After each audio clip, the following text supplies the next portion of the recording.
Hey everybody! Today's video is going to be a female Frankenstein Halloween makeup tutorial. I do have two options, one without blood and then I decided to do one with, so I wanted to show you guys that there are options to this, so let's go ahead and get started.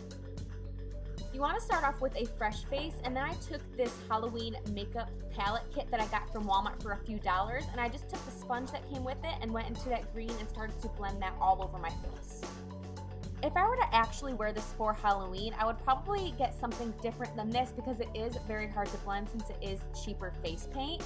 They do have tubes of face paint that come in different colors, so I'd probably do something like that, but this is what I had on hand, so this is just what I used. When using this, you do want to make sure that there are no splotches, so you are going to have to go in and layer, which does take time, so keep that in mind. And once I had it all over my face where I wanted it, I went ahead and blended that down my neck. If I were to wear this out for Halloween, I would probably wear a white turtleneck of some sort of resembling the older version of the Bride of Frankenstein. But you do want to make sure that you are blending it down your neck so there is no harsh line between your face and your neck area. And I do like to set cream and liquid products, so I just took my NYX HD loose powder and put that all over my face and neck. This is going to make sure that everything is just set and is not going to smudge and smear throughout the night. And then I decided to move on to the eyes, so I just took that face paint again and went in with that purple. And I just used my finger to sort of warm up the product to make it a little bit easier to blend onto my eye area. I put that all over my lid and then just took it all the way up to my brow. And then I also sort of put it into the hollow area of my eye just to sort of give some depth and dimension in that area there.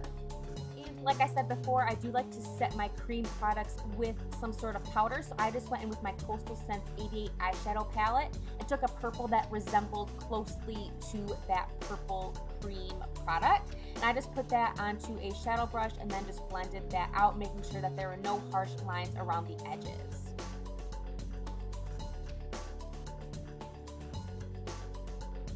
I did want there to be some dimension underneath the eye, so I just took a NYX purple eyeliner and just lined the lower lash line, not very thick, just to give it some dimension.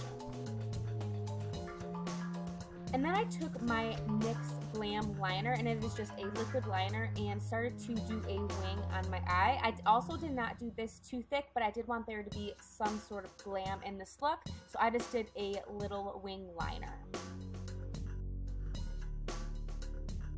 I wanted my eyebrows to look drawn on, so I just took that same liner and sort of squared off the front of my eyebrow and then just sort of overdrew them just so they looked nice and thick.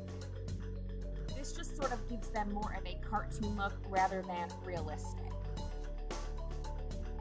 And then I went into that same eyeshadow palette and just took that black, and you can see the difference here. I just went over the area that I had already drawn, and this just makes it look a little bit more put together and definitely looks more cartoony.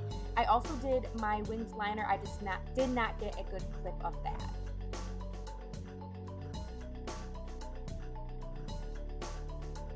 And once the eyebrows were done, I just took that same liner that I have been using and did a line down my forehead.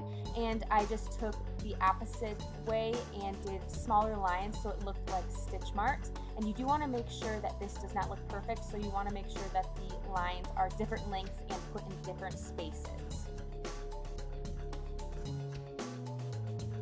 And then I went ahead and did one on the opposite cheek, making this one a little bit longer than the one on my forehead, and just did the exact same thing, just making small stitch lines in different areas of that longer line. And I did want to connect my face to my neck a little bit better, so I went ahead and drew one going down my jawline as well. This way it just sort of makes it flow a little bit better. And once I had that done, I did go ahead and go on the opposite side of my neck and drew one there as well. I did end up having to redo the one that was on my cheek later on, and that is because I did do a blush.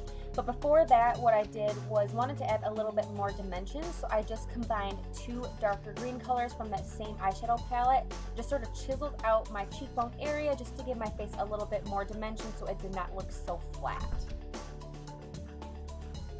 For the blush, I just took two darker pinky purple shades from that same eyeshadow palette and took the same brush that I used to chisel out my cheekbones and just popped on circles right on the apples of my cheeks. And I did blend that out with the big fluffy brush that I used to apply that HD loose powder in the beginning of this video until I got it to where I wanted it. I just wanted it to be sort of subtle, just so there was some color on my face.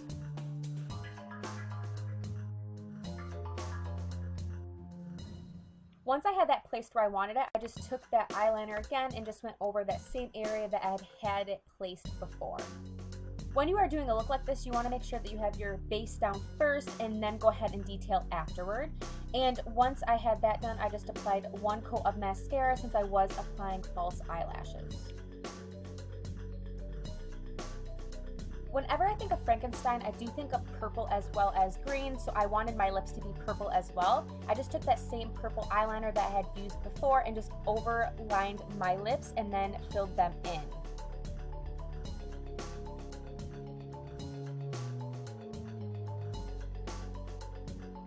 Once I had that filled in, I did go ahead and go back into that makeup palette that I got for Halloween and just went into that same purple that I used on my eyes and just sort of patted that on with my fingers. This is just going to make sure that there are no splotches and it is more opaque.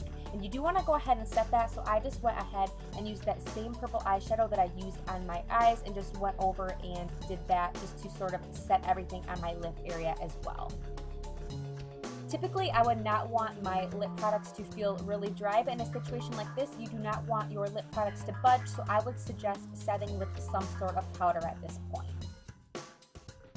And once my mascara was fully dry, I just took these cheap lashes that I'd gotten in the Halloween section at Walmart, and I did have to cut them down. I was not a fan of these lashes. The band was really thick and it was hard to apply. If I was to actually wear this out, I would probably get better lashes, but I just went ahead and applied those. This part is optional, but I wanted the stitch lines to sort of stand out a little bit better for this look. I just took an angled brush and a black shadow and just went over the areas that I had before. You can go ahead and leave it at this, but I did want to add a little bit of blood. So I took this vampire blood on a Q-tip and then just sort of started to smear it in certain areas of those stitch marks. Not fully covering them, but just a few areas on each one. And once I did that, this look is complete. I hope you guys liked this video and found it helpful. I liked that this is still sort of a pretty Halloween makeup look with a little bit of blood. Like I said, the blood is optional, but I went ahead and did it. If you have not subscribed and want to, don't forget to do that. I hope you guys have an awesome Halloween, and I hope to see you in the next video. Bye, everybody.